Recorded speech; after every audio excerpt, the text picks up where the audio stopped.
나만의 맛집 탐색 노하우. 광고 아닌 찐맛집을 원한다면 RSD.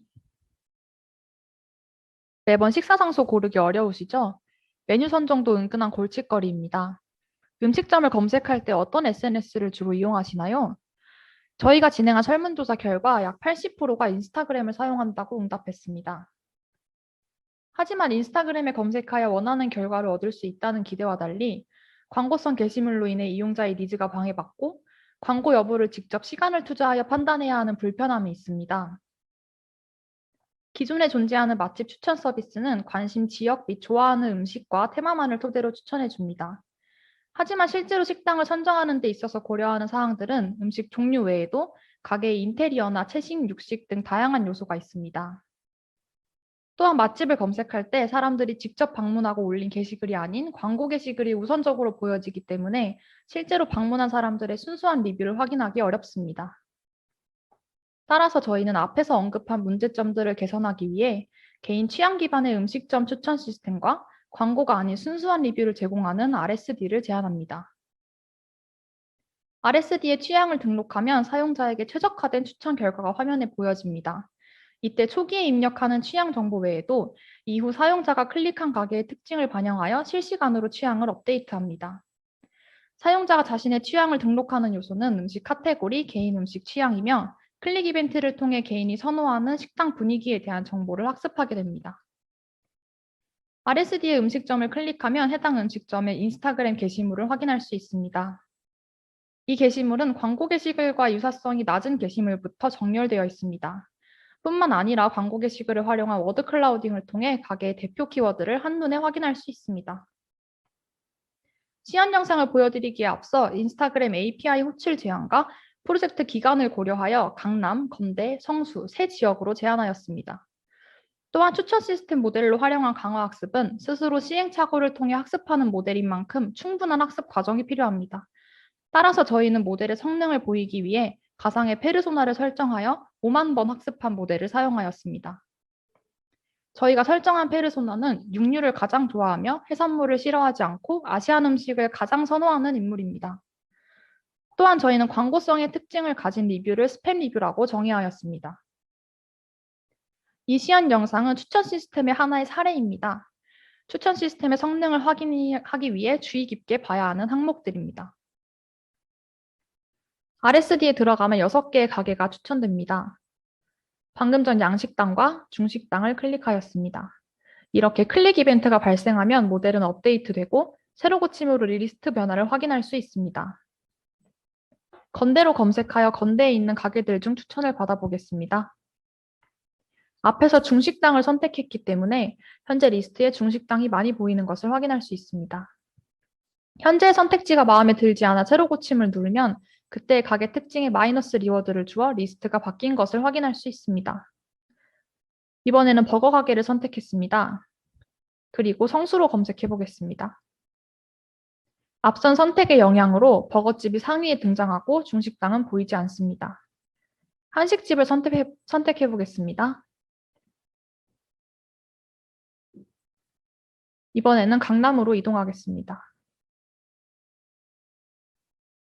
고깃집을 선택하였고 세부 사항을 확인해 보겠습니다. 가게의 대표 키워드를 한눈에 볼 수 있는 워드 클라우딩 이미지를 볼 수 있습니다. 스팸 디텍션으로 솔팅된 리뷰를 실제 게시글로 확인할 수 있습니다. 그렇다면 제일 하단의 게시글은 광고와 가장 유사도가 높을 것입니다.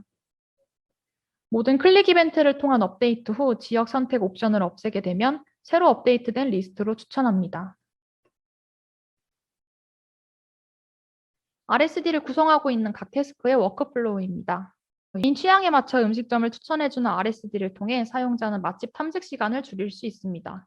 또한 광고성 리뷰가 상위에 노출되지 않는다는 점에서 사용자는 진짜 리뷰를 보고 싶다는 그 의도에 맞는 검색을 수행할 수 있습니다. 마지막으로 본 프로젝트를 이끈 팀원들을 소개하며 발표를 마치겠습니다. 감사합니다.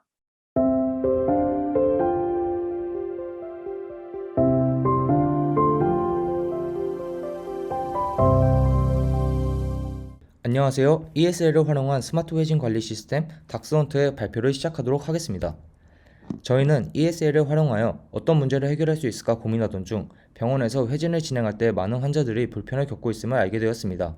그래서 환자들이 입원 또는 회진 시 중요하게 생각하는 부분과 의사에게 어떤 점들을 원하는지 찾아보았습니다. 환자가 의사에게 바라는 점으로는 경청, 회진 시간 미리 제공 등이 있었고, 회진 시 바라는 점으로는 정확한 회진 시간 전달, 병력에 대한 사생활 보호 등이 있었습니다. 조금 더 구체적인 수치로 확인해 보겠습니다. 회진 시 의사에게 바라는 점은 자세하고 쉬운 설명이 가장 높았고, 질문할 수 있는 분위기가 뒤를 이었습니다. 회진 시 환자가 느끼는 어려움으로는 질문이 생각나지 않음이 가장 높았고, 자세한 설명을 요구하기 어려움, 병력에 대한 사생활 보호 등의 기타 항목이 33%로 큰 비중을 차지하고 있었습니다. 이 자료들을 바탕으로 정확한 회진 시간 전달, 의사에게 궁금한 점이 생겼을 때 언제든지 자유롭게 질문할 수 있는 서비스를 만들어 회진 시 환자들이 겪는 불편을 해결하자는 결론이 나오게 되었습니다. 이러한 문제들을 해결하기 위해 실제로 어떤 노력들을 하고 있는지 찾아보았습니다. 여러 병원들이 회진 질문 게시판을 운영하며 환자들의 의견을 듣기 위해 노력하고 있었고, 그 결과 환자의 만족도가 상승함을 확인할 수 있었습니다. 이를 통해 환자와 의사 모두 만족할 수 있도록 회진 전 문의사항 확인, 정확한 회진 일정 전달, 개인적인 설문 제공이 가능한 서비스를 만든다면 충분히 해결할 수 있을 것이라 판단하였습니다. 여러 조사와 고민 끝에 앱솔루트 팀이 만든 스마트 회진 관리 시스템 닥스원트를 소개합니다. 닥스원트는 환자와 의사 모두 편리하게 이용할 수 있으며 ESL 태그를 이용한 회진 예약 시스템입니다. 환자는 문의사항을 실시간으로 의사에게 전달할 수 있으며 사생활 침해 없이 본인의 상태를 확인할 수 있습니다. 의사는 회진 일정과 담당 환자를 관리할 수 있습니다. 또한 설문을 통해 환자의 상태를 파악할 수 있으며 환자가 작성한 문의사항을 확인하여 현재 환자에게 필요한 것이 무엇인지 빠르게 확인할 수 있습니다. 환자는 개인마다 제공받은 ESL 태그를 통해 자신의 수술 날짜와 퇴원 날짜와 같은 기본적인 정보들을 확인할 수 있으며 의사가 등록한 회진 일정을 실시간으로 확인할 수 있습니다. 저희 시스템은 기존에 운영되어 오던 회진 게시판과 달리 회진 시간과 순서를 실시간 전달 가능하며 환자가 회진 게시판을 확인하기 위해 이동하지 않고 자리에서 쉽게 회진 정보를 확인할 수 있습니다. 또한 자원 사용이 최소화되며 환자에게 맞춤 설문을 제공할 수 있다는 차별점을 통해 회진 게시판의 문제를 해결할 수 있습니다. 저희 서비스의 흐름도입니다. 저희의 시스템 흐름도입니다. 다음으로 ESL 태그의 데이터를 전달하는 흐름도입니다. 서버 애플리케이션은 데이터베이스로부터 받아온 데이터들을 API 규격에 맞게 정제한 후 API 호출을 통해 게이트웨이에 전달합니다.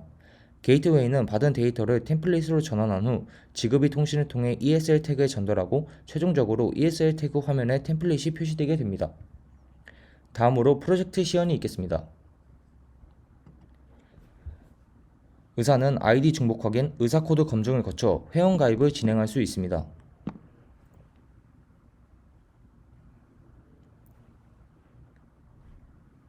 로그인에 성공하면 담당 환자 리스트를 볼 수 있습니다.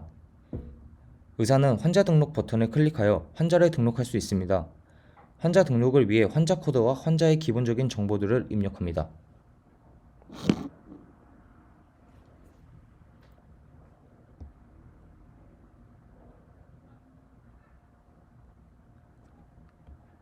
환자 등록을 마치게 되면 환자는 로그인을 진행할 수 있습니다. 초기 아이디 비밀번호는 환자 코드, 생년월일입니다. 의사는 환자 리스트의 수정 버튼을 눌러 환자의 정보를 수정할 수 있습니다.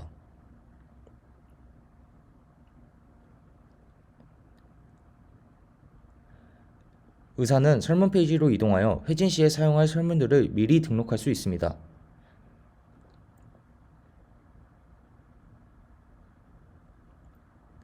환자는 설문 페이지로 이동하여 설문에 대한 답변을 남길 수 있습니다. 환자가 답변 등록을 완료하면 의사는 답변 표시를 눌러 환자가 등록한 답변을 확인할 수 있습니다. 의사는 회진 일정 페이지로 이동하여 회진 일정을 등록할 수 있습니다. 회진 일정을 추가하기 위해 회진할 환자의 코드와 날짜, 시간을 입력합니다.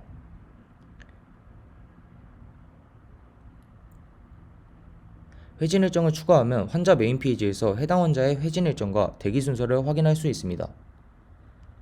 회진 완료 버튼을 클릭하여 완료된 회진을 체크할 수 있습니다. 회진 완료 버튼을 누르면 회진 대기 인원이 실시간으로 줄어들게 됩니다. 회진 수정 버튼을 눌러 회진 날짜와 시간을 변경할 수 있습니다. 오늘 휴진 버튼을 클릭하여 모든 회진 일정을 삭제할 수 있습니다. 환자는 문의사항 페이지로 이동하여 문의사항을 작성할 수 있습니다.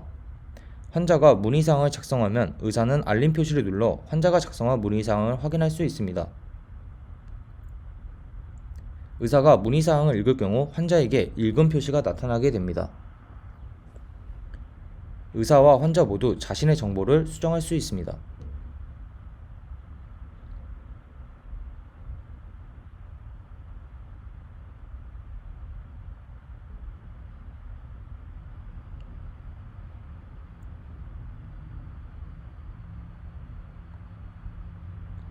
환자 리스트의 삭제 버튼을 통해 담당 환자를 삭제할 수 있으며 삭제된 환자는 서비스에 다시 접속할 수 없게 됩니다.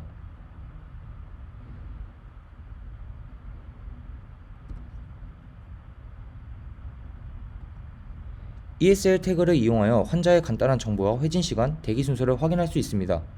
환자는 ESL 태그에 있는 QR코드를 통해 사이트에 접속할 수 있으며 로그인을 진행한 후 메인 페이지에 접속하면 ESL 태그에 해당 환자의 정보가 표시됩니다. 의사가 회진을 등록할 경우 해당 환자들의 ESL 태그에 회진 시간과 대기 순서가 표시되며 실시간으로 대기 순서를 확인할 수 있습니다.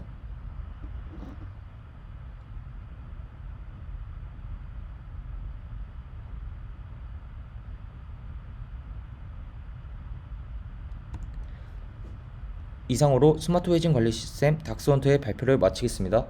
감사합니다.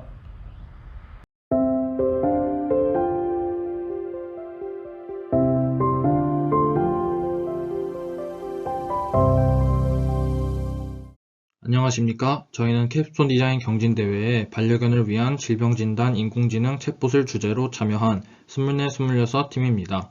저는 영상을 소개할 이유민입니다. 우선 저희 주제 선정 이유부터 말씀드리도록 하겠습니다. 저희는 캡스톤의 기준 주제인 인공지능 의료 챗봇 개발이라는 큰 틀에서 벗어나지 않으면서 차별성을 가지기 위해 고민했습니다.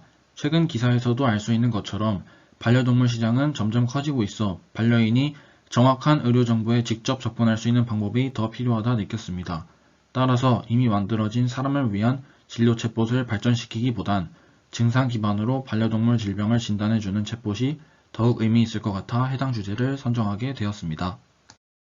모델링 과정과 웹 개발 과정에서는 각각 다음과 같은 개발 환경을 사용하였습니다. 데이터는 크게 세 가지를 사용하였습니다. 첫째로 영어로 구성된 11개 동물병원의 진료 데이터를 구글 트랜스 API를 이용해 번역하여 사용하였습니다. 또한 의료 관련 단어의 어색한 번역을 검수하였고 불필요한 정보에 대한 추가적인 전처리를 진행하였습니다. 둘째로는 수의사 지식인 답변 데이터를 사용하였습니다. 네이버 지식인의 동물 의료 상담 카테고리에 답변 비중이 가장 높은 수의사 2분의 질문 답변을 전부 크롤링하여 약 5,000개의 데이터를 수집하였습니다. 한스펠 라이브러리를 이용해 맞춤법 및 띄어쓰기를 교정하고 품종, 성별, 나이, 증상이 모두 존재하는 질문들을 추출하였습니다. 마지막으로는 사용자에게 보다 자세하고 전문적인 설명을 제공하기 위해 제작한 진단 결과 설명 데이터입니다.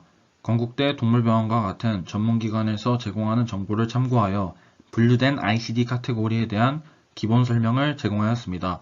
또한 카테고리에 해당하는 질병 설명 및 흔하게 발생하는 품종, 성별에 대한 정보도 정리하여 자세한 진단 결과를 해당 데이터를 통해 제공합니다.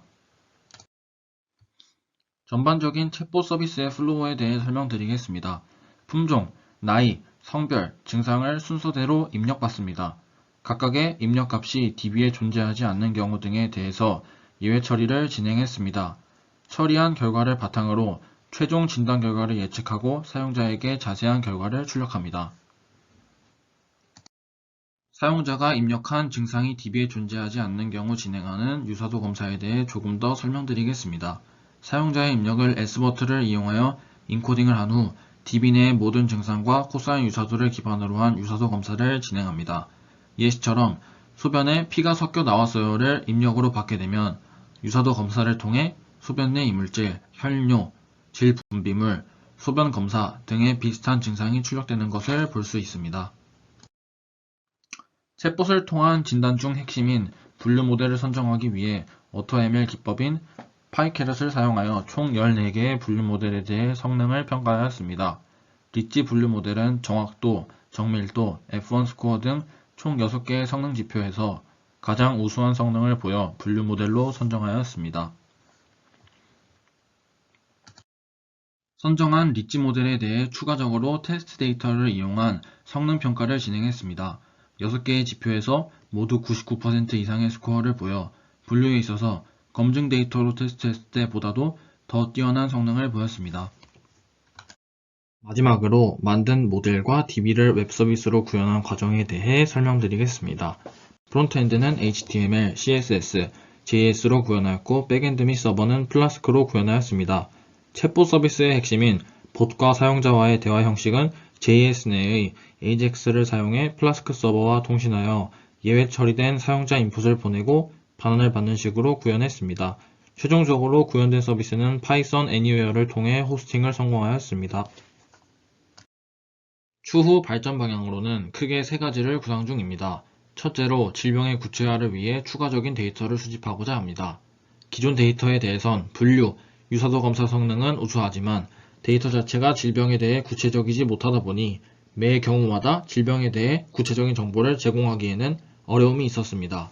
둘째로 수의학 전문가의 지문을 통해 데이터 및 질병 예측에 있어서 신빙성 확보 및 정확도를 향상시키고자 합니다. 마지막으로는 S버트가 빠른 속도로 작동하지 않는 현재의 서버보다 빠른 속도로 작동할 수 있는 호스팅 서버로의 변경을 생각 중입니다. 초기 결과물을 시연한 오늘 발표물을 기반으로 앞으로 더욱 발전할 의사소통 챗봇을 기대해 주세요. 이상으로 영상을 마치겠습니다. 시청해 주셔서 감사합니다.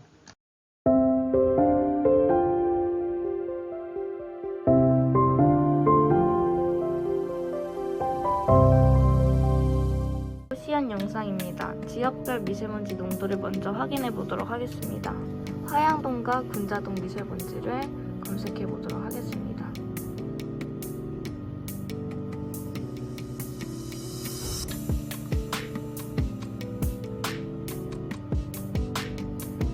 화양동 미세먼지가 앱 인벤터와 동일하게 인터넷에서 조회되는 것을 확인할 수 있습니다. 군자동 미세먼지도 확인해 보도록 하겠습니다.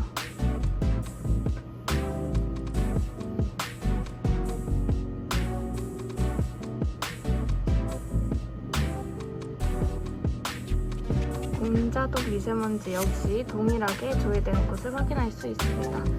이번에는 펜을 구동시켜 보도록 하겠습니다. 블루투스를 연결해서 미세먼지 농도에 따라서 바람 세기를 수동으로 조절할 수 있습니다. 환풍기로 오프시켜보고 오토 모드로 전환하겠습니다.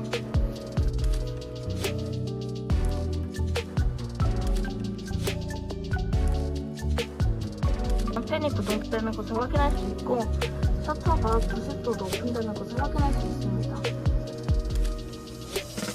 실외 미세먼지를 매우 나쁨인 상태로 조절해 보도록 하겠습니다.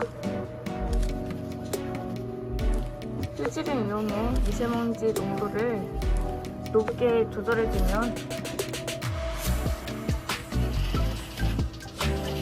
셔터형 창문이 오프되고 안쪽에 있는 공기청정기 모듈이 온 되는 것을 확인할 수 있습니다. 이번에는 일산화탄소 농도를 조절해 부저 알림을 확인하도록 하겠습니다.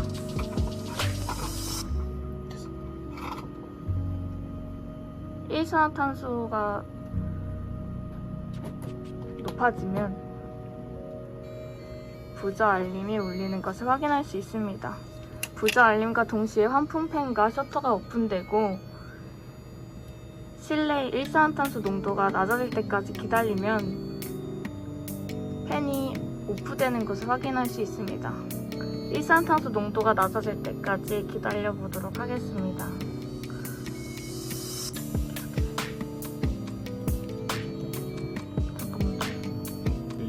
이거요?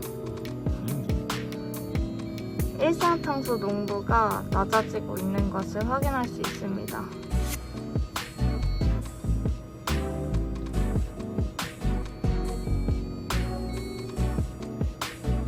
환풍기의 작동으로 인해 내부에 있는 오염 물질이 바깥으로 빠져나가고 있는 것을 확인할 수 있습니다.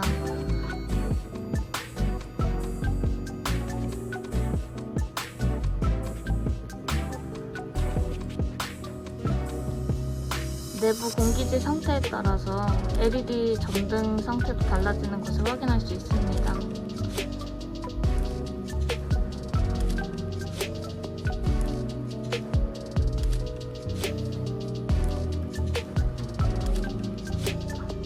이번엔 온스트 센서를 기반으로 한 시연 영상을 보여드리도록 하겠습니다. 현재는 오토 모드로 작동되고 있는 상태입니다. 맨 밑에 검정 색깔 모듈이 온스토 센서가 들어있는 모듈입니다. 모듈 블록에 분무기를 통해 습도를 조절해줍니다.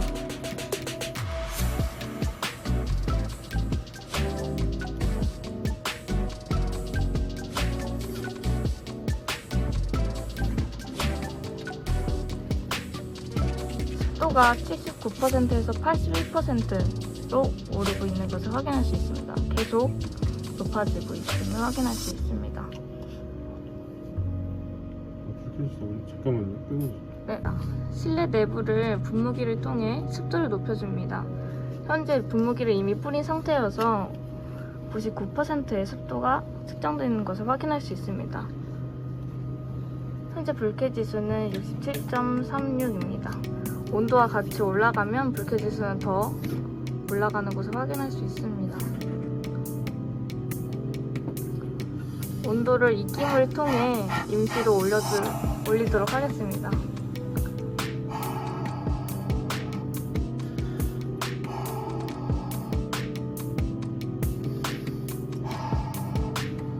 온도가 올라가면 불쾌 지수도 함께 올라가는 것을 확인할 수 있고 팬이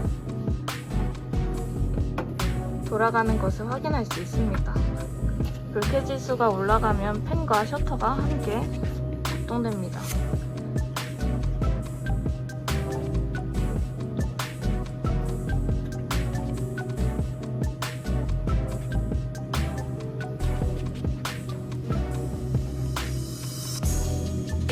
팬이 작동됨에 따라 불쾌 지수가 점점 떨어지고 있습니다.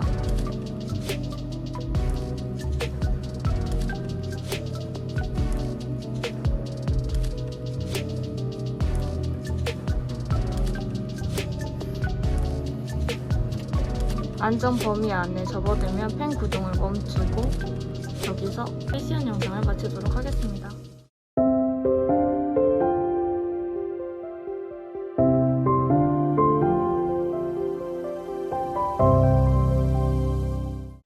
안녕하십니까. 캡스톤 경진대의 기계공학과 종합설계 발표를 맡게 된 조장 윤소연입니다. 지금부터 회전식 슈스타일러 제작 발표를 시작하겠습니다.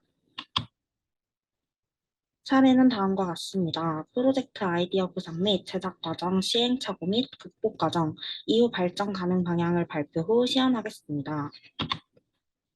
사례입니다. 프로젝트 소개를 먼저 시작하겠습니다. 프로젝트 아이디어를 선정한 과정입니다. 현재 대기업에서도 많은 스마트 가구가 생산되고 있으며 공간 활용을 위한 가구의 개발과 집 전체의 스마트화가 활발히 일어나고 있습니다. 또한 코비드 사태가 지속되면서 건조기와 의료관리기 등 위생에 관련된 신가전제품의 판매량 및 수요가 증가하였습니다. 해당 제품에 대한 사용자들의 만족도 역시 높은 편으로 본조가 앞으로 발표할 제품 또한 충분한 수요를 가질 것으로 예상합니다. 이러한 시대의 흐름에 맞춰 회전식 슈스타일러를 고안하였습니다. 기존의 슈스타일러는 신발장 이외의 공간에서 따로 관리를 해주어야 하며 한 번에 적은 수의 신발에 관리만이 가능합니다. 또한 최근 가정집의 층고가 높아지는 추세에 따라 신발장 및 붙박이 가구들의 높이 역시 증가하고 있습니다. 따라서 높은 곳이나 아래쪽에 위치한 신발장의 단점을 보완하면서 자동화된 신발 관리 기능이 더해진 회전 타워형 슈스타일러를 제작하였습니다. 프로젝트 설계 과정입니다. 프로젝트 설계 과정은 다음과 같습니다. 제작 구상안은 시스템의 제작 기간과 예산, 크기를 고려하여 2분의 1 크기로 제작하였고 본 페이지에 제시된 순서대로 우선 구현하고자 하였습니다. 모터를 이용하여 회전형 관람차의 원리를 응용한 시스템을 고안하였으며 꺼내기 용이하도록 시스템을 구상하였습니다. 또한 신발장 내부에 온습도 센서를 부착하여 신발장 내부의 환경에 따라 구동되도록 하였으며 뜨거운 열기가 나오는 건조 시스템을 아래쪽에 위치시켜 위쪽으로 공기가 자연스럽게 흐를 수 있게 하였습니다. 마지막으로 습기가 찬 공기는 아래쪽으로 빠져나올 수 있도록 신발장 뒷부분에 통풍구를 제작하였습니다. 부품 선정을 위해 개선한 수식 및 정보입니다. 신발이 해당 봉 모두에 2개씩 걸린다고 가정하였으며 그때의 하중과 안전계수를 고려하여 모터를 선정하였습니다. 속도가 빠른 시스템이 아니기 때문에 안전계수는 낮게 설정하였으며 히터로 인해 많은 전력을 사용하게 되어 모터 드라이버는 높은 사양의 모터 드라이버를 선정하였습니다. 모터 드라이버는 PWM 등속도 제어 및 스위치로 이용될 것입니다. 충분한 열기 전달을 위해 PTC 모듈과 팬을 사용하였으며 공간의 크기를 고려하여 PTC 모듈의 전력을 150W로 설정하였습니다. 또한 220V의 전원이 공급되므로 모터 드라이버 및 주요 부품, 사용자, 실험자의 안전을 위해 외부 전원 차단 장치 역시 제작하였습니다. 하드웨어의 모습은 다음과 같습니다. 아크릴판은 모두 3mm 두께의 판을 사용하였으며 아크릴을 녹여 접착하는 전용 접착제를 사용하여 선반을 제작하였습니다. 해석한 사진을 보시면 상대적으로 하중을 많이 받으며 부품을 지지하기 위한 측면판 3개는 5mm로 조금 더 아크릴판의 두께를 높여 제작하였습니다. 또한 아크릴 선반의 균형을 위해 아래쪽에 전장 부품을 배치하였습니다. 해당 그림은 응력 해석과 변형 해석을 통해 본조의 제품의 그 견고함을 확인할 수 있는 그림입니다. 프로젝트 소프트웨어 알고리즘은 다음과 같습니다. 크게 홀 센서를 스위치로 사용한 제어 알고리즘입니다. 적정 온도 및 습도는 신발의 변형 방지를 위한 40도 이하의 온도로 설정하였으며 습도는 집중적 난방에 의한 건조 상태인 10에서 20%로 설정하였습니다. 아두이노를 이용한 제어는 다음과 같이 이루어집니다. PWM 제어 포트를 이용하고 모터 드라이버를 통해 신호가 전달되면 가동 부품들의 구동이 이루어집니다. 작동 조건 세 가지는 사진과 같습니다. 온도가 45도 아래이고 습도가 20도보다 높은 상태에서 시스템이 작동합니다. 이외의 조건에서는 모터만 작동하고 히터 및 팬은 작동하지 않습니다. 문이 열리게 되면 모든 시스템은 정지합니다. 다음은 회로 구성도를 도식화시킨 페이지입니다. 제품 제작 및 조립에 대해 설명드리겠습니다. 제작 과정 및 조립 완성 제품 사진입니다. 팀을 하드웨어와 소프트웨어 두 팀으로 나누어 각자 진행한 후 조립을 통해 시스템을 통합하는 과정으로 진행하였습니다. 시행착오 및 극복 방안 그리고 수정사항입니다. 샤프트 부품을 이용하여 원판에 고정하는 것이 아닌 모터 축과 샤프트를 커플링을 이용하여 결합시켜 모터 축이 받는 하중을 분산시켰습니다. 회로 연결 중 작동하지 않는 핀들을 모두 공통 접지로 이어져야 모든 가동 부품이 정상 작동됨을 시행착오를 통해 수정하였습니다. 또한 모터에 엔코더가 부착된 제품을 구매하여 이를 통한 위치 제어를 실시하려 했지만 충분한 전압이 엔코더에 공급됨에도 엔코더가 작동하지 않았습니다. 이는 결선도 문제 또는 회로 연결의 문제일 것으로 예상되며 이를 해결하기 위해 프레임 앞쪽을 투명하게 구성하여 원하는 신발이 꺼내기 좋은 위치에 왔을 때 직관적으로 문을 개방하여 모터 구동이 멈출 수 있도록 제작하였습니다. 이후 발전 가능 방향 예상 및 시향입니다. 이후 발전 가능 방향입니다. 엔코더가 없는 경우 개방 여부에 따른 스위치 이외에 매뉴얼한 스위치를 부착하여 원하는 위치에 신발을 꺼낼 수 있도록 코드를 수정하였습니다. 또한 문이 닫히고 최적의 내부 환경이 된다면 모든 시스템이 정지하는 코드를 추가하여 24시간 모터가 작동하는 이전 코드와 비교하여 과열 방지 기능을 추가하였습니다. 엔코더가 작동되는 경우에 발전 가능 방향입니다. 엔코더에서 받은 신호를 바탕으로 원하는 위치에 봉이 위치할 수 있도록 제어기를 통한 피드백 제어가 가능합니다. 또한 각 봉마다 각도값을 할당하여 디스플레이 대신 GUI 기능을 활용하여 버튼을 구성할 수 있습니다. 제품 시연을 실시하겠습니다. 현재 온도 및 습도에서의 구동이 확인되었기 때문에 온습도 센서에 충분한 습기를 인식시킨 후 문 개방 여부에 따른 작동을 확인하실 수 있습니다.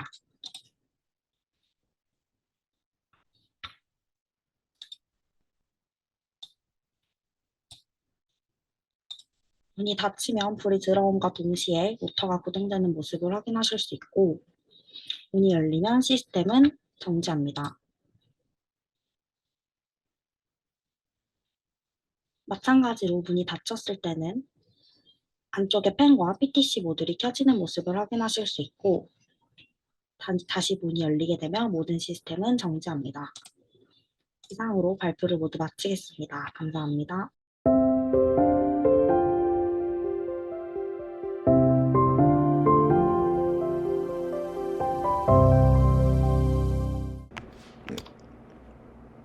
참소금 원자로를 발표하게 된 윤정무라고 합니다.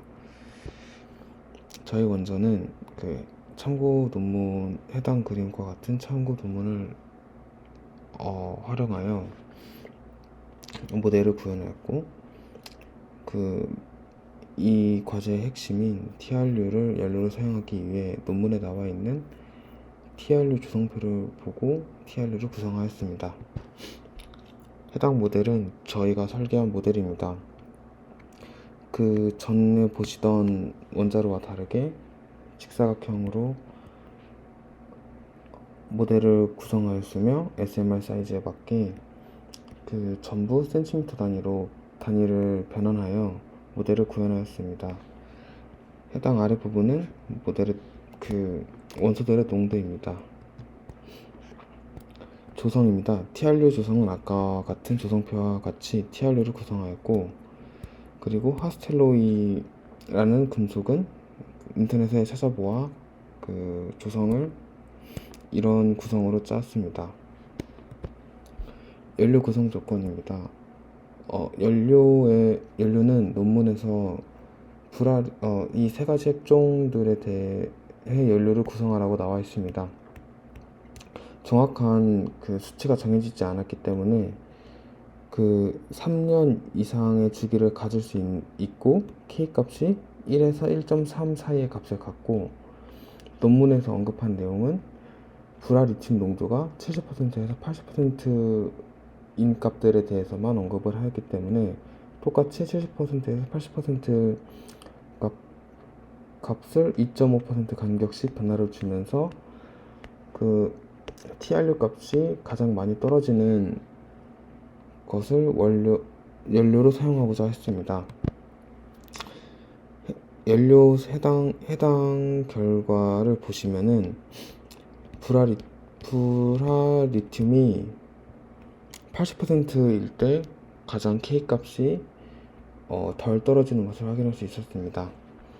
이는 주기가 80%일 때 가장 길다는 걸 확인할 수 있습니다. 또한 TRU 변화량을 보자면은 TRU 변화량은 역시 불알리튬이 80%일 때 가장 크게 변화하는 것을 알 수 있습니다. 그래서 연료를 해당 조건에 맞게 구성을 하였고, 시뮬레이션을 돌려봤습니다. 결과값으로는 K 값이 주기 초에는 1.29부터 시작하여 1700일 이후에 1.0을 떨어지는 추치를 보여주기 때문에 주기를 총 1700일이라고 언급할 수 있습니다. 해당 기간은 보통 계산해 보면은 대략 한 4.5년 정도 나옵니다. TRU 결과값입니다. TRU를 구성하고 있는 원소들의 변화량을 각각 표현한 것인데, 이는 증가하는 핵종도 있고 감소하는 핵종들이 있다는 걸 확인할 수 있습니다. 결론적으로 보자면은 TRU의 전체적인 총량은 173kg 감소하는 걸 확인할 수 있고, 이는 초반보다 20.9% 감소한 효과를 보이고 있습니다. 과제의 추가적인 조건 중 하나인 장반감기 핵종과 고방일 핵종에 대한 변화율이 나타난 것입니다. TRU 안에 포함되어 있지 않은 원소들이기 때문에 해당 원소들은 처음엔 존재하지 않다가 원전이 가동되고 난 이후 증가하는 것을 확인할 수 있습니다. 우라늄의 분해량도 한번 측정해 보았는데 우라늄을 원료로 사용하지 않기 때문에 초반에는 우라늄이 거의 존재하지 않다가 우라늄이 증가하는 것을 확인할 수 있었습니다. 추가적인 조건을 위해 그 불아리튬의 량을 줄이고 장반광기 핵종과 고방열 핵종을 각각 50g씩 총 200g을 추가해 보았습니다. 연료를 이렇게 변경하였지만 K값은 큰 변화율은 확인할 수 없었고 TR1 변화량도 전과 같이 감소하는 것을 확인할 수 있었습니다. 또한 우라늄도 전체적으로 증가하는 것을 확인할 수 있었고 그 추가적인 핵종에 대해서도 증가시키는 것을 확인할 수 있었습니다. 전반적으로 전 연료와 크게 다른 점이 없는 것을 확인할 수 있습니다. 마지막 조건으로 TRU를 연료로 사용하지 말고 UO2를 연료로 사용하면 어떠한 변화량이 있는지 확인해 보았습니다. UO2가 있고 UO2 5%는 해당 현재 사용하고 있는 경수로 원전에서 우라늄 235의 농축도 5%를 높인 것과 같이 여기에서 우라늄의 5%를 우라늄 235로 채워 넣었을 때를 의미합니다. K값은 1 미만으로 둘 다 나오기 때문에 이거는 무의미한 값으로 확인할 수 있었습니다. 결론적으로 1700일 주기에 TRU를 감소시키는 용융용 원자로를 설계를 하였습니다. 하지만 장반광기 핵종과 고방열 핵종을 감소시키지 못하고 증가시키는 한계가 있었습니다. 해당 논문을 참고하여 만들었습니다.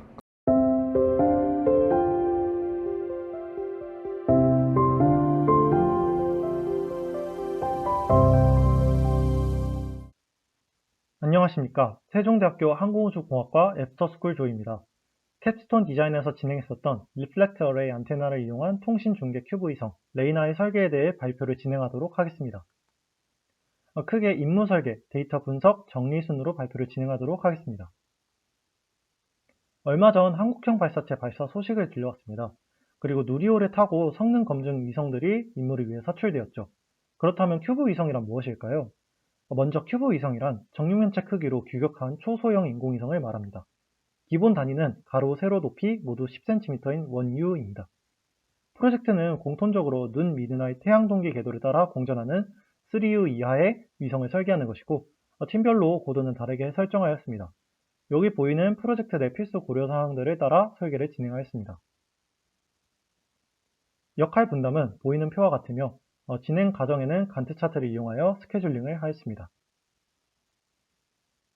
저희 조에서 설계할 위성의 임무는 어떤 것이 좋을까 고민을 많이 했었는데 앞서서 아이사라는 지구 저궤도에서 KA 밴드를 이용하여 HGA를 검증하였었고 또 마르코는 화성에서의 데이터 중계 임무를 맡았습니다. 그래서 저희는 두 개를 활용하여 지구 저궤도에서 HGA를 이용하여 고속 데이터 중계를 해보는 것을 임무로 선정하게 되었습니다. 탑재체로 리플렉트 어레이 안테나를 이용하여 신호를 증폭하여 고속 송신을 하도록 설계하였고 위성 명칭은 리플렉트 어레이 안테나를 이용한 통신 중계 위성을 줄여서 레이나라 명명하였습니다. 활용 방안으로는 사용자에 따라 여러 방법이 있겠지만 군사적, 상업적으로 이용할 수 있겠다라는 판단을 하였습니다. 큐브 위성은 칼 폴리에서 제안한 설계 규정이 있습니다. 저희가 따른 규정은 14판 초안인데 이 버전에서는 이전과는 다르게 큐브 위성 개발 초기와는 많이 달라진 성능과 탑재체를 적용하여 무게 등에서 큰 차이를 보이고 있습니다. 오른쪽에는 저희 임무 설계에 따라 정리한 것이고 아래 그림은 환경 시험 전에 구조 해석 프로그램을 이용해서 구조적으로 잘 설계되었는지를 테스트한 영상 중 일부분입니다. 운용 방안은 데이터 통신에 대응하는 임무로 플로우 차트를 작성하였습니다. 발사체 발사 후 궤도 진입, 위성이 사출되면 초기 모드에서 자세 안정화 단계와 전개 단계를 거치게 됩니다. 통신 모드에서 전력이 많이 필요하기 때문에 초기 모드에 배터리 완충 단계를 추가하였습니다.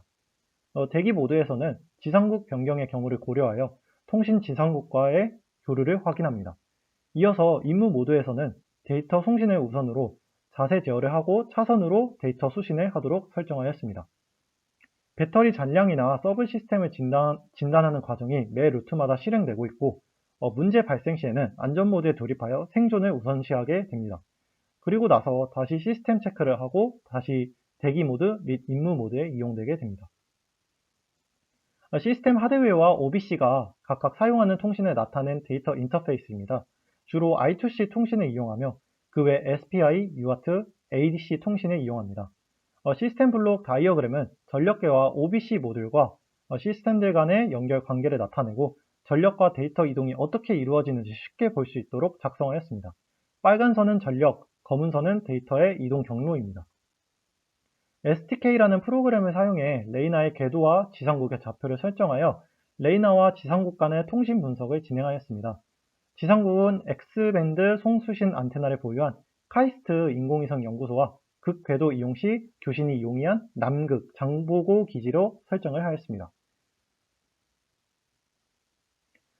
필요로 하는 성능을 만족하는지를 확인하는 링크 버짓입니다. 지향에 따른 마진은 지구 지향시 6.57, 지상국 지향시 4.16dB입니다. 마진은 3dB 이상일 시 문제가 없는 것이므로 레이나는 만족하는 것을 확인할 수 있었습니다.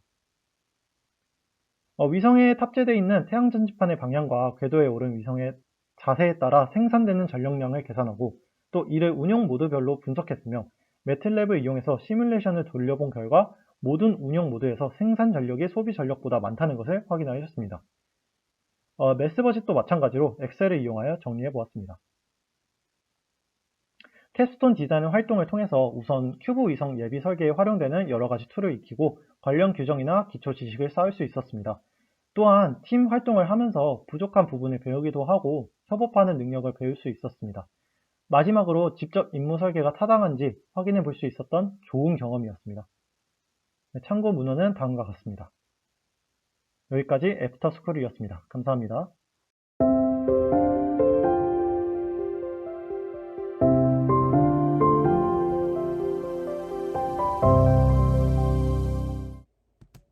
안녕하세요. 전자정보통신공학과 지금 그옷 발표를 맡은 김수빈입니다. 발표는 주제 선정 배경, 개발 과정 및 사용 기술, 최종 시연, 발전 가능성 순으로 발표 진행하겠습니다.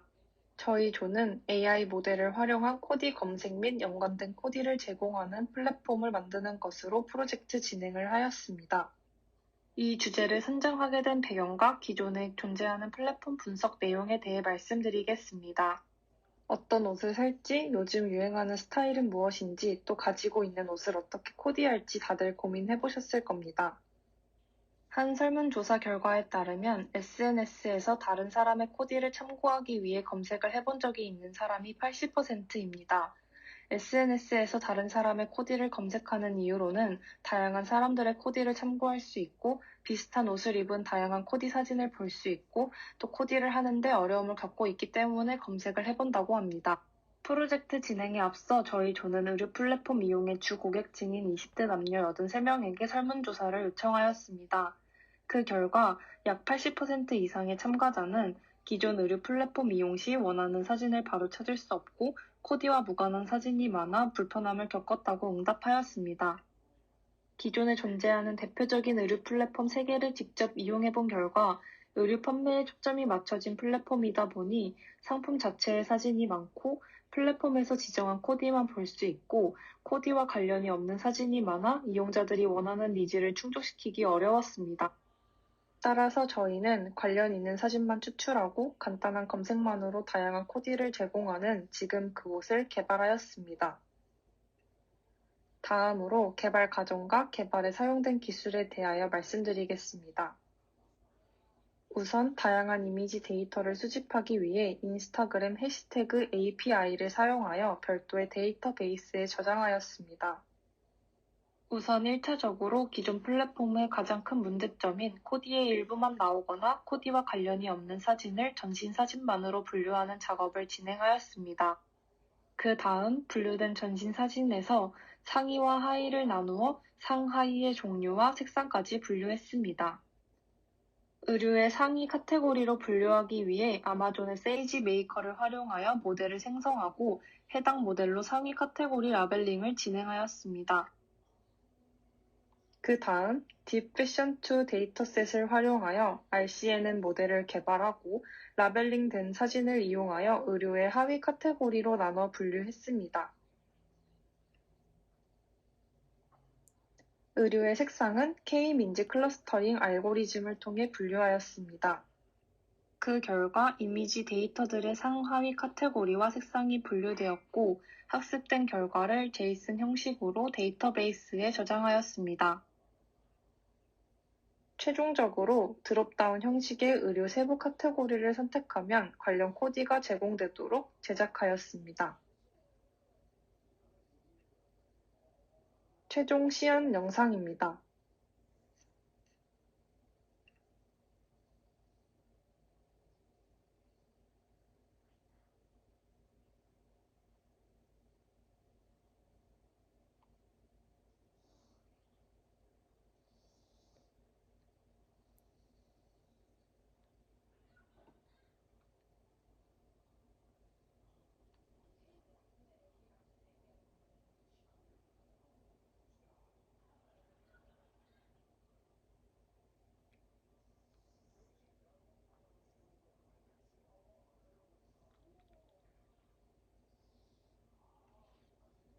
마지막으로 발전 가능성입니다. 첫 번째 추가 기능으로 좋아요 기능을 활용한다면 플랫폼 이용자가 좋아요를 누른 사진들을 기반으로 사용자 맞춤으로 조금 더 정교한 코디를 추천할 수 있을 것입니다. 두 번째는 코디 사진에서 착용하고 있는 상품의 판매 페이지와 연동되어 사용자가 바로 상품을 구매할 수 있도록 하고 광고 중개 수수료를 얻어 수익을 창출할 수 있을 것입니다. 다양한 이용자들의 유입으로 플랫폼이 성장한다면 상품 판매가 주요 목적인 다른 플랫폼들과 달리 플랫폼 유저들의 만족감이 높아질 것이고 이는 수익과 직접적인 연결고리가 될 것입니다. 코로나 이후 비대면 쇼핑이 대세가 되어 온라인 의류 시장의 성장이 더욱더 빨라지는 요즘 지금 그옷 역시 기존 플랫폼에 대적할 수 있을 만한 플랫폼이 될 것입니다. 감사합니다.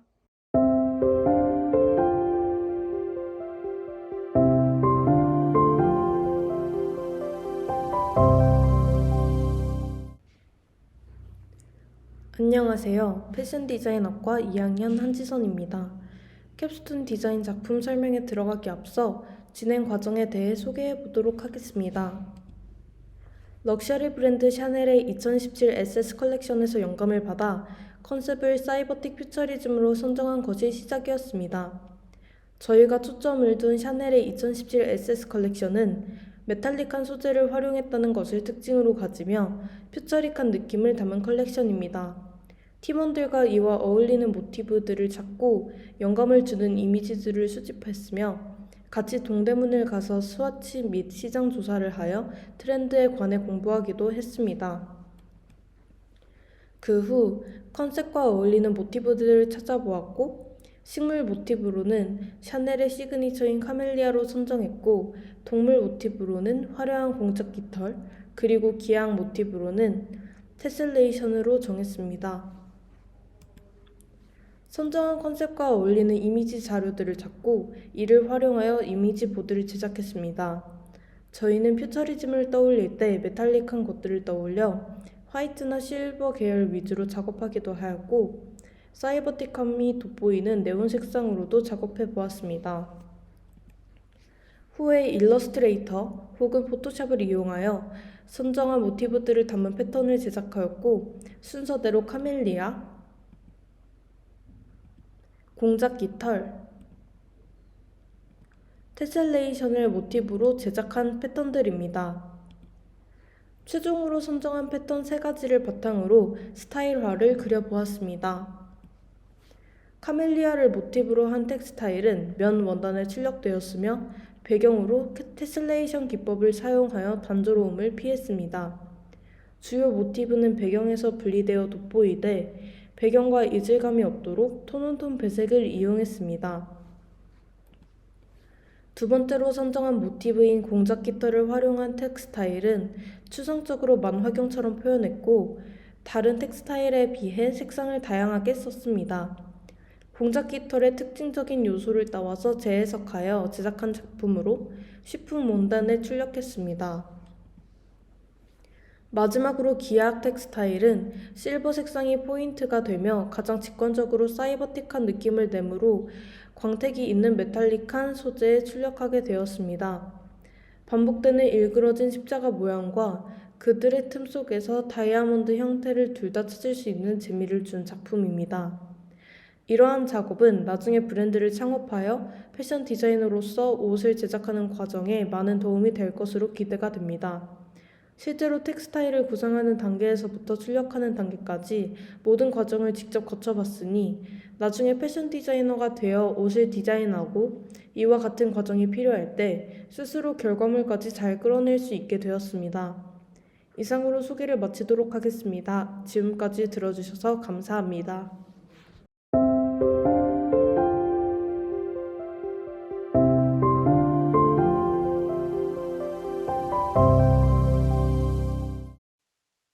안녕하세요. 패션 디자인학과 21학번 조은별입니다. 오늘은 캡스톤 디자인 작품 설명을 하도록 하겠습니다. 제목은 Welcome to the Fantastic Rose Garden입니다. 제목에서 나와 있듯 저는 루이비통의 컬렉션에서 영감을 얻은 후 장미 정원의 환상적인 느낌을 동물 패턴, 꽃 패턴, 기악 패턴 이 세 가지에서 나타나고자 하였습니다. 우선 루이비통의 2022년 장미 시즌 컬렉션 가방에서 영감을 얻었습니다. 레퍼런스를 얻기 위해 더욱 자세한 루이비통 디자인 조사를 진행하였고 FW 패션쇼에 장미 패턴을 참고했습니다. 그 후에는 이것을 바탕으로 컨셉 보드를 제작했습니다. 저희는 루이비통의 컬렉션의 바이올렛과 블루 컬러에서 장미와 어울리고 색다른 느낌을 준다고 생각을 했고 이 색감을 그대로 사용하였습니다. 이미지 보드는 장미뿐만 아니라 패션 사진 혹은 마블링 사진, 지브라 사진 등등 다양한 이미지 보드를 가져와 보았고요. 컨셉 보드에서 컬러칩까지 같이 제작을 하였습니다. 컬러칩은 블루톤과 바이올렛 톤이 연한 색부터 진한 색까지 다양하게 쓸 수 있도록 준비를 하였습니다. 그 후에 모티브를 각각 제작을 하였는데요. 먼저 꽃무늬에서는 선과 색 두 가지 버전의 장미 모티브를 제작을 하였습니다. 이 패턴이 꽉 차 보였으면 좋겠다 또는 꽃다발의 느낌이 냈으면 좋겠다라는 생각을 가지고 아직 장미꽃이 피어오르기 전 봉우리의 상태 그리고 활짝 피었을 때 다 펴진 상태 혹은 아직 다 피지 못한 중간 상태 등등 다양한 상황의 장미를 만들었고 이 장미들과 나뭇잎, 나비까지 이러한 자연물들을 조합을 해서 다발 느낌이 나는 장미 모티브를 제작하였습니다. 선이 있는 부분은 남색깔 선을 간단하게 입혔고 또 색이 있는 부분은 블루와 바이올렛 톤이 그라데이션 되어 있는 꽃잎을 표현하여서 신비로운 느낌을 주고자 하였습니다. 두 번째 모티브는 동물 무늬 모티브인데요. 저희는 동물 중 지브라 패턴을 선택을 했고 흔한 지브라 패턴처럼 보이기 싫었기 때문에 마블링을 아래에 깔아주어서 마블링 패턴과 지브라 패턴이 같이 조화된 모티브를 제작했습니다. 마지막으로는 블루와 바이올렛 색을 포토샵으로 섞어서 꽃이 피어오르는 듯한 그런 무늬를 표현한 마블링 패턴 모티브를 제작했습니다. 이렇게 해서 탄생된 패턴들 중 첫 번째 패턴은 꽃 패턴입니다. 아까 선과 색 두 가지 버전을 하였는데 저는 그중 선으로 한 부분이 흰색 장미꽃의 남색 선과 배경을 입혀 심플하지만 대비가 느껴지는 부분이 더 예쁘다고 생각을 해서 선으로 되어 있는 모티브를 선택을 하였습니다. 또한 이 다발들을 불빛 계획적으로 배치를 하여서 대칭에 어긋나는 느낌을 주고자 하였습니다. 두 번째로 지브라 패턴은 소프트한 하늘색 마블링 패턴 위에 세로 방향이 되어 있는 지브라 무늬를 겹친 패턴입니다. 마지막으로 기악 패턴은 여러 블루톤과 바이올렛이 믹스된 마블링과 핀선 포인트를 가장자리에 주어서 그 꽃이 피어오른 듯한 그런 모습을 좀 더 강조해 보았습니다. 파이널 패턴 제작을 할 때에는 스타일화와 도식화를 함께 진행을 하였는데요. 이 꽃무늬의 스타일화를 보시면 전체적으로 블루톤의 옷, 그리고 신발은 이와 다르게 노란색으로 포인트를 주었고요. 치마를 롱치마로 설정을 하고 그 치마에 장미꽃 패턴을 넣어서 우아한 모습을 연출하고자 하였습니다. 장미의 그 꽃잎 모양을 섬세하게 제작을 하였기 때문에 이 부분을 강조하고 싶어서 좀 옷에 비해서 꽃 패턴을 좀 크게 넣어 보았습니다. 두 번째 패턴은 얼룩말 패턴인데요. 이 패턴은 점프스크에 제작을 해보았습니다. 마지막으로는 마블링 패턴을 아예 통짜로 되어 있는 오버사이즈의 롱 원피스에 배치를 해보았습니다. 이렇게 해서 이 세 개의 스타일화에 뒤에 장미 정원이 느낌이 느껴지는 배경까지 입혀 전체적인 하나의 이미지를 완성을 해보았습니다. 그러면 캡스톤 디자인 작품 설명을 여기서 마치도록 하겠습니다. 감사합니다.